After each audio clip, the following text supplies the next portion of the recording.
Olá a todos e a todas.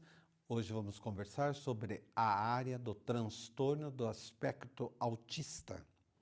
Dentro desta área, vamos estar olhando realmente esse foco da educação inclusiva. Dentro desta área, quem está?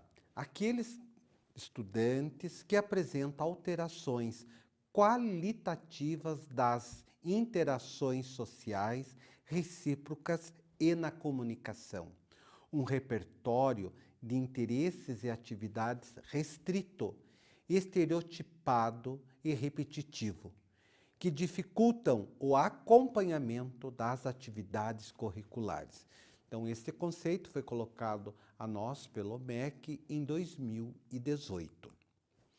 Desenvolvimento. O desenvolvimento dos nossos estudantes desta área do transtorno, do TEA, transtorno do aspecto autista, traz o quê? Problemas psíquicos associados a problemas orgânicos.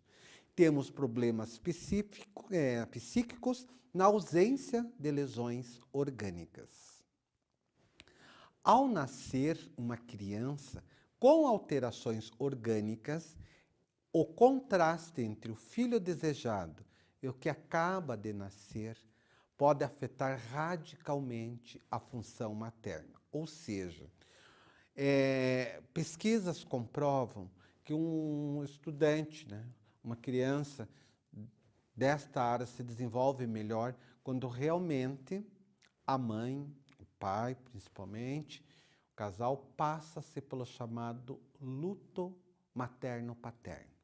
O que é esse luto materno e paterno? É enterrar aquele filho desejado e aceitar o filho presente. Óbvio, todo casal cria muitas expectativas frente a uma gestação. Enormes, grandes planos e chega, de repente, vai para uma avaliação, vai para uma sondagem e a mãe recebe um laudo ao qual diz que seu filho é autista. Muitos dizem, é como um castelo caindo. Pedagogicamente, o que nós, escolas, temos que fazer, quanto nós, profissionais? Orientar muito a família para que realmente aceite este filho que está ali e o outro fique mesmo para trás. E um cuidado nesta área muito grande inicia-se desde a nossa postura, da nossa comunicação como um todo. Por quê? Percebe-se dentro dessa área as famílias procurando escola que melhor possam colocar os seus filhos para um atendimento, principalmente frente à inclusão que tanto falamos, e vai visitar a escola, normal, sempre antes de se colocar seu filho numa escola, o primeiro passo a gente quer conhecer, quer saber o que é oferta, o que tem, tudo isso. E já no primeiro momento, a mãe ao entrar, que é o processo de acolher, o que acontece? Direção, equipe pedagógica, outros funcionários, ouve quando a mãe daí diz, pois é, meu filho é autista. Ai, que pena, como é duro ter um sujeito assim, nossa. É a situação mais dolorida. Jamais uma escola pode ter um discurso desse. Ali morreu todas as expectativas daquela família frente a esta instituição.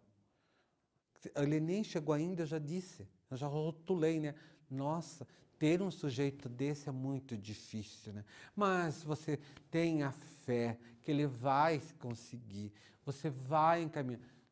Jamais um profissional da educação pode falar isso. E outra coisa, olhar em frente à família, nós não temos profissionais preparados para trabalhar com ele. Aí eu faço uma leve pergunta aqui. O cabeleireiro, essa criança vai crescer, vai ter que cortar o cabelo, a mãe vai levar num salão. Será que o salão vai olhar de cara na hora que ela diz que ela é autista? Eles vão dizer, nós não temos um profissional habilitado para cortar o cabelo do seu filho. Vai no odontologista. Ah, não sou habilitado para tratar do seu filho. Por que muitas vezes a educação, que é o maior alicerce de transformação, traz esses discursos? Sim, eu posso não estar preparado, não fui formado, na minha habilitação não teve isso, mas eu vou buscar. Mãe, nós vamos trabalhar junto, vamos aprender junto, seu filho vai se desenvolver. Esse é o papel de um educador frente à inclusão. Eu vou passar já uma segurança. Estou dizendo, eu não sei, nunca trabalhei, mas eu estou aqui disposto a aprender. Estamos dispostos a dar os apoios que o seu filho precisa. Mas, mãe, nós só vamos conseguir isso juntos se realmente nós caminharmos juntos. Ali você já compartilha essa responsabilidade, a parte educacional institucional e a parte educacional familiar. Fazemos já essa costura no primeiro passo. A consequência de um distanciamento entre mãe e filho causa grandes ações desastrosas. Então, nós, enquanto escola, temos que trabalhar contra isso. Quando sabemos que vamos ter este aluno desta área, qual é o próximo passo? Reunir a escola e dar as orientações básicas, desde a questão de não chegar direto, pegar, estar chacoalhando, que ele pode entrar em crise, dar todas as orientações básicas. Hoje, frente à inclusão, antes do aluno ser inserido na turma, já conversar com os colegas de sala, que eles vão ter um colega diferente, que vai precisar ter paciência, quer dizer, não pode gritar muito perto. Então, já dá toda essa orientação. E percebemos que as escolas que fazem essas orientações têm grande sucesso no processo ensino-aprendizagem. Então, o quadro, né, do TEA é um transtorno invasivo do desenvolvimento, caracterizado por prejuízos na interação social, atraso na aquisição de linguagem e comportamentos estereotipados, repetitivos, como já conversamos anteriormente. Essa transcrição foi feita por Léo Kanner em 1943. A área também é classificada como um transtorno invasivo do desenvolvimento, diferentemente do autismo infantil.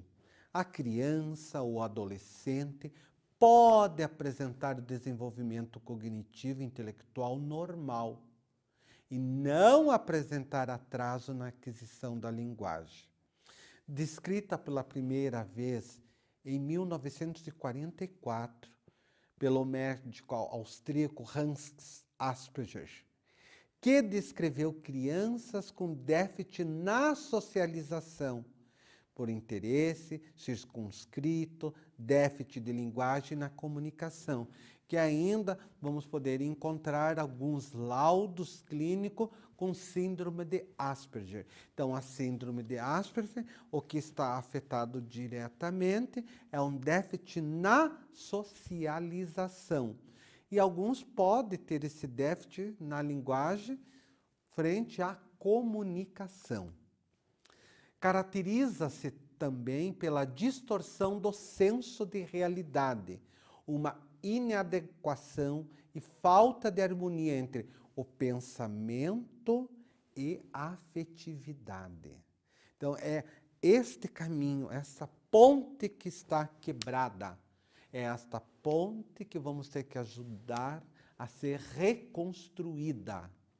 O termo chamado, né, psicótico, refere-se ao quê? A delírios, alucinações, discurso desorganizado ou catatônico. Então, dependendo da situação clínica, podemos chegar lá, que vai estar lá, né? A apresenta uma psicose infantil. Por quê? Porque ele pode ter alguns momentos que ele apresente alguns delírios, mas se ele tiver o bom acompanhamento clínico, não tem problema nenhum desta inclusão no ensino comum. Uma confusão entre o mundo imaginário e o mundo real. De acordo, né, com o documento subsidiário da Política de Inclusão do MEC, já de 2005, dentre as dificuldades encontradas para a sustentação do processo de inclusão, os quadros psicopatológicos graves comumente qualificados de doenças mentais apresentam o quê?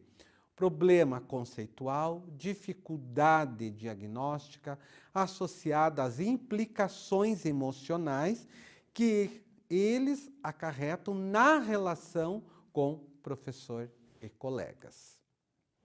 A avaliação. Em muitos casos, como esse alunado não responde a testes formais e avaliações escolares habituais, a observação do comportamento torna-se o recurso possível para conhecer o aluno. Dentre deles, quais seriam? As formas que o aluno encontra para explorar o meio em que vive. Então, dentro da sala de aula, na nossa aula, vamos observar que caminhos ele utiliza para explorar este meio. Meios que ele encontra de relacionar-se com as pessoas. Maneiras que o aluno tem de relacionar-se com objetos. Alterações motoras que apresenta nas diversas situações que enfrenta no dia a dia. Os jogos utilizados e a participação nos mesmos. Os rituais que manifesta nas diferentes situações.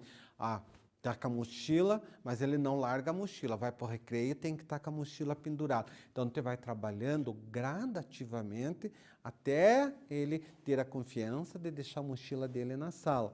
Só que quando isso acontecer, vamos ter que ter o cuidado que ninguém vá lá mexer. Porque se romper essa conquista, nunca mais vamos conseguir trabalhar que ele largue a mochila. Esqueça. Então, nós temos que ser muito cautelosos nas nossas ações pedagógicas. Mesma coisa, se começou a aula, nós determinamos que a primeira carteira é dele. Para ocorrer alguma alteração, terá que ser trabalhado. Por quê? Se ele chegar lá depois que bateu o sinal, que geralmente isso não acontece, eles são muito pontuais, são exigentes, eles seguem rotina. E se quebrar a rotina, é onde tem problema na sala de aula. Então, quebrou a rotina, ele chegou lá, a primeira carteira que era dele, estava sentado outro aluno. Automaticamente ele vai entrar em crise. Ele vai chegar perto, vai bater para tirar, porque foi dito que aquele lugar era dele. Então, para ter alteração, eu tenho que informar. Mesma coisa, ele está acostumado à sala em fila. Se nós vamos fazer um outro trabalho, um dia antes eu aviso. Olha, amanhã nós vamos ter um trabalho que nós vamos sentar em círculo, ou amanhã nós vamos sentar no chão, não vamos usar as carteiras, não vamos usar a cadeira. Então, deixar claro o que vai acontecer na nossa aula. No ensino fundamental 1, é muito fácil essas orientações. No ensino fundamental 2, eu tenho que passar orientação a ele por disciplina. Então, o que é que vai ter amanhã na aula de português? Então, na aula de português eu disse que o aluno sem livro não assiste. Aí, do lado dele está um colega, que eu enquanto professor, digo, pegue o livro didático. O colega olha e diz, não trouxe. Qual vai ser a reação dele? Automaticamente, querer bater no colega. Por quê? Houve a rupção. Então, todo esse cuidado compete ao professor. As formas que o aluno encontra para explorar esse meio, o meio que ele vive e os rituais, enfim, toda essa observação que deve de ocorrer no contexto pedagógico.